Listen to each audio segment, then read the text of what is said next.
The Whiskey War, a decade-long territorial dispute between Canada and Denmark over Hans Island. Hans Island is a small, desolate piece of land nestled in the Nares Strait, separating Greenland and Canada's Ellesmere Island, measuring just 1.3 square kilometers. And trust me, it sounds a lot better in kilometers. It all started back in 1973 when Canada and Denmark worked to define their maritime borders. While the two nations resolved most of the boundary lines, Hans Island became a point of contention. Both sides claimed that the island as their own, but in the end said it was not that important as at the moment and it would be settled at a later date, which is probably something I would do, which has actually happened a lot. Not with islands, but you procrastinate. These are two countries procrastinating. Like, yeah, you know what? We'll deal with this later on. It's not that important. 4 years, the island remained in this unresolved status until 1984 when the dispute took a funny turn. Canadian troops would visit the island and plant the Canadian flag and leave a bottle of Canadian whiskey. Later, the Danish Minister of Greenland Affairs also visited the island, leaving the Danish flag and a bottle of schnapps,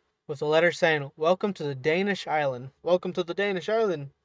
It's not Canadian, it's the Danish island. Canada came back, did the opposite, and this started the Whiskey War. For decades, the lighthearted exchange continued. Danish and Canadian officials took turns visiting Hans Island, swapping flags and leaving bottles of their nation's favorite liquors. Despite the ongoing disagreement, the two countries treated this as more of a friendly competition than a genuine conflict, which is probably good.